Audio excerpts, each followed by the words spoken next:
Hi friend, चले आसलाम आरेकटा video निये तोमादेर संगे एकटु शेयर करलाम। तो आशा करी तोमरा सकले खूब भालो आछो। तो तोमादेर आशीर्वादे आमिओ खूब भालो आछि। तो चले आसलाम आरेकटा रेसिपि निये। आजके एकटु कातला माछ रान्ना करब। एकदम सिम्पल हालका पातला झोल करब।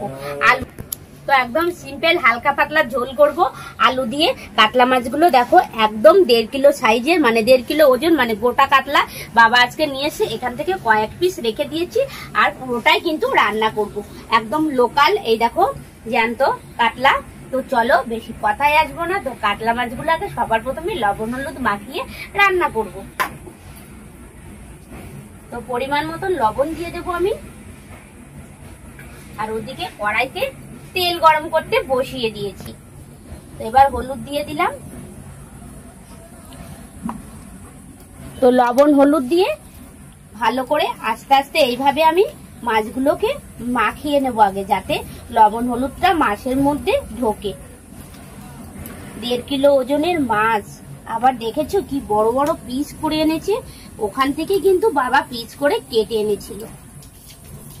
তো দেখো তোমাদের সঙ্গে কথা বলতে বলতে আমার মাছগুলো কিন্তু খুব ভালোভাবে এই দেখো লবণ হলুদ মাখানো হয়ে গেছে।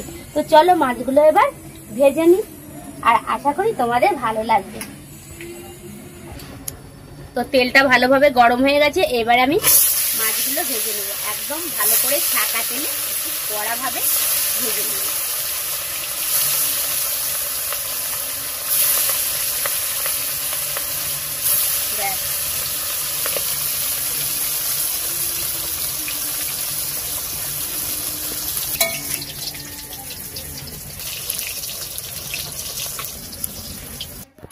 এই যে মাছ ভাজা হয়ে গেছে একদম লাল করে, কিন্তু মাছগুলো সবার প্রথমে আগে ভেজে নিয়েছি।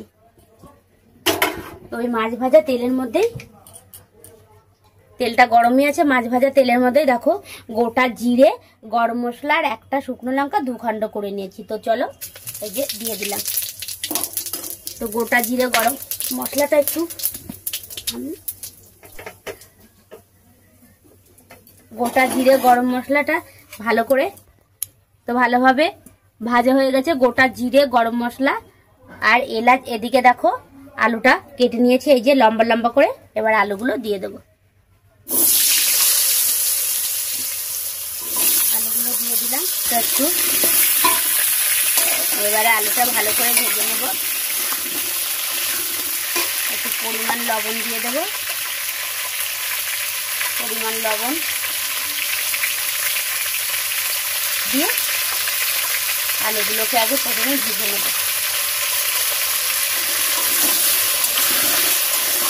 এবারে আলুটা ভাজা হতে হতে একটু মশলা করে নিয়ে আসি। আর এটা কিন্তু এবার আমি লাল করে ভেজে নেব। এবারে চলো একটু মশলা করে নিয়ে আসি।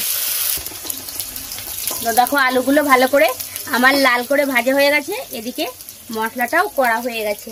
এই যে এখানে জিরে বাটা, আদা বাটা আর অল্প দুটো কাঁচা লঙ্কা, শুকনো লঙ্কা একসঙ্গে মিক্স করে দিয়েছি যাতে কালারটা হওয়ার জন্য। তো এবারে মশলাটা দিয়ে দেবো। মশলাটা দিয়ে আমি কিন্তু খুব ভালোভাবে কষিয়ে নেব।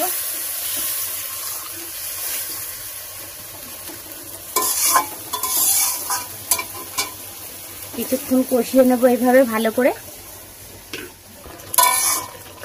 এই যে এইভাবে কিছুক্ষণ আমি ভালো করে নেড়ে নেড়ে কষিয়ে নেব।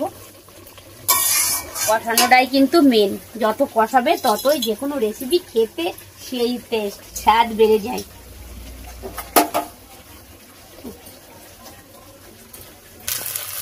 তো দেখো কষাতে কষাতে কিন্তু এই যে মশলার গায়ের থেকে তেল ছেড়ে দিয়েছে, মানে আমার ভালোভাবে এবার কষানো হয়ে গেছে। এবারে আমি পরিমাণ মতন জল দিয়ে দেবো। ওই যে আমি বললাম একটু হালকা পাতলা ঝোল করবো, ওই জন্য ওদিকে গরম জল হচ্ছে। তোমরা চাইলে ঠান্ডা জলও দিতে পারো, আমি কিন্তু গরম জলই ব্যবহার করি। তো জলটা আবার দিয়ে দেবো।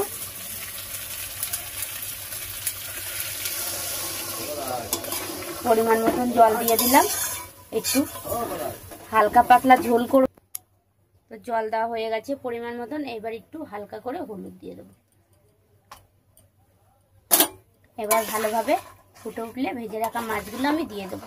তো ঝোল এবারে এই যে ঝোলটা ভালোভাবে কিন্তু ফুটে উঠেছে। এই যে এবারে আমি ভেজে রাখা মাছগুলো দিয়ে দেবো।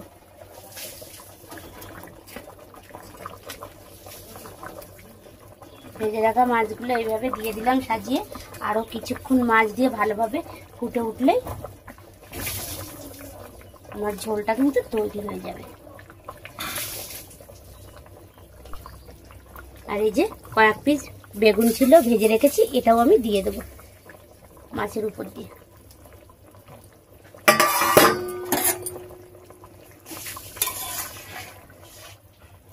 এইভাবে কাতলা মাছ একদম হালকা পাতলা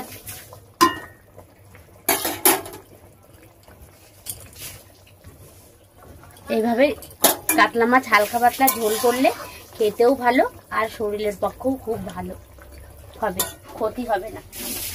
তো এবারে আর একটু মাছটা দিয়ে দিলাম ঝোলের সঙ্গে, যখন মিশবে আর একটু ভালোভাবে ফুটে উঠলেই আমি কিন্তু গরম মশলাটা দিয়ে নামিয়ে ফেলবো। তো আমার এই ভিডিওটা তোমাদের কেমন লাগলো অবশ্যই কমেন্টে জানাবে, আর যদি ভালো লাগে একটা লাইক করে দিও। তো টাটা বন্ধুরা।